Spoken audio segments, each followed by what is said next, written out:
All right, so Simon, I know you and I had exchanged some tweets on Twitter, as well as a few other gun rights advocates, and I actually think even though we don't agree on everything, I believe that you are open to dialogue, and the reason why I'm doing this is because I think this is a much more effective dialogue when it comes to people who actually do want to have a dialogue. I know Twitter tweets get taken out of context. You're limited on space you can put in tweets, and you don't always see all the tweets that get put out.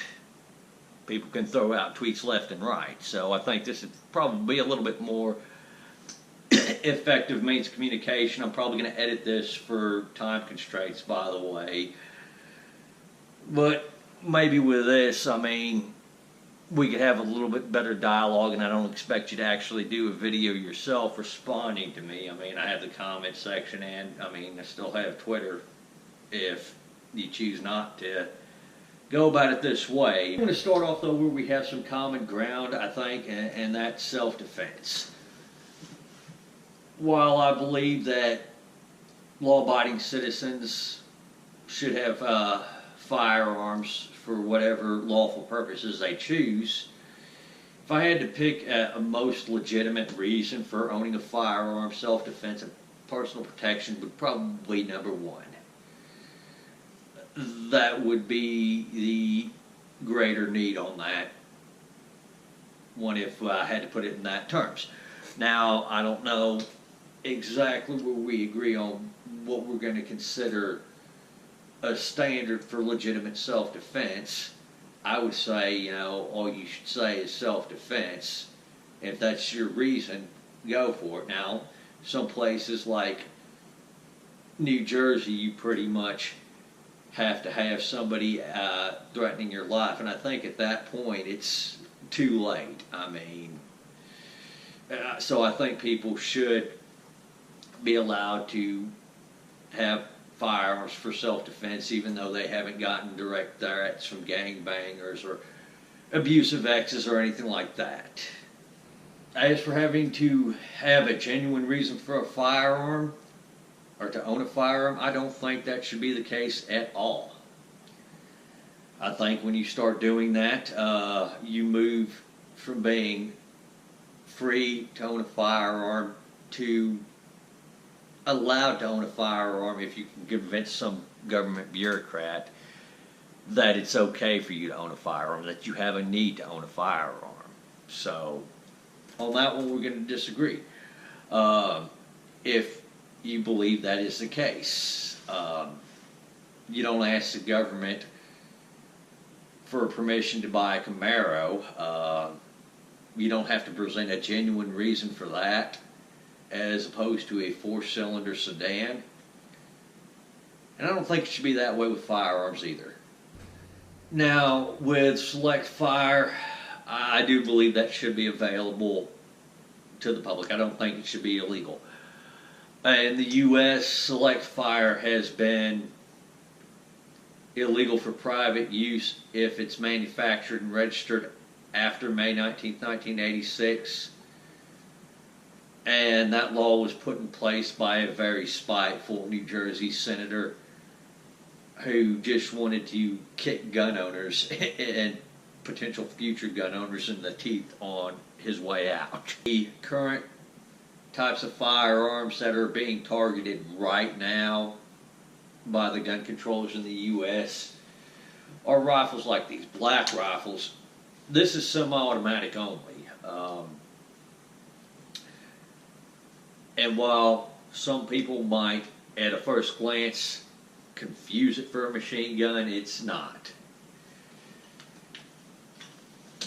Moreover, to show you what I mean, this rifle right here, under the assault weapons ban, I think is currently legal, except maybe California.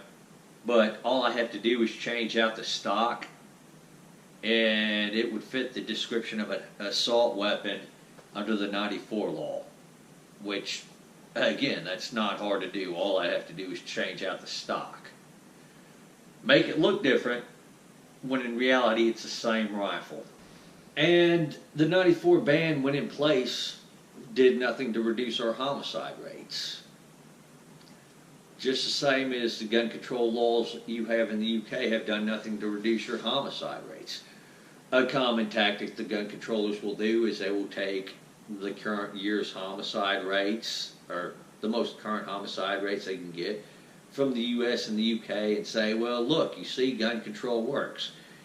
The UK has a much lower homicide rate than the US. What they fail to mention is that historically the UK, even when it didn't have the stringent gun control it does today, has always had a lower homicide rate than the US. And in fact, there is really no reduction in the UK homicide rate over the past 100 years. It's just not fair. Gun control hasn't done it for you guys. And I understand that in one of the tweets you'd mentioned that the only thing that might be politically feasible for the people of the UK is to legalize pistols and shotguns for personal protection. And good luck on that fight, because I'm pretty sure it's something similar to here.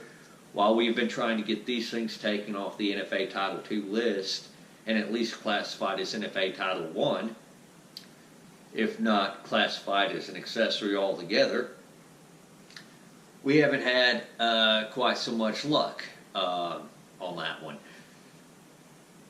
We have a lot of people who view these things as something that's going to make the shooter completely undetectable, make the firearm completely quiet, make it so that they can shoot somebody in one room and the person in the next room ain't going to be able to hear it. All of this is untrue, and you know this if you're somebody who has worked with suppressors before. So on that one, you guys are going to have an uphill fight on that one. And I would be impressed if you actually did get pistols legalized for personal protection and you were able to have shotguns legalized for self-defense. And I do understand that there are going to be cultural differences between the average Brit and the average, say, Texan. Hell, we have these cultural differences even in our own country. When it comes to firearm ownership and the legal ability to own a firearm. Here in Texas, we get plenty of Californians and New Yorkers that come here to our state, and half of them I want to bitch slap back to their home state. But occasionally you get some of them that do see the light. And they realize that, hey, these gun control laws really don't work, and all these types of firearms that are illegal back in their home states aren't really so bad. So I hope this here will open up a discussion on this. And please, I mean, you know, show your friends and your family.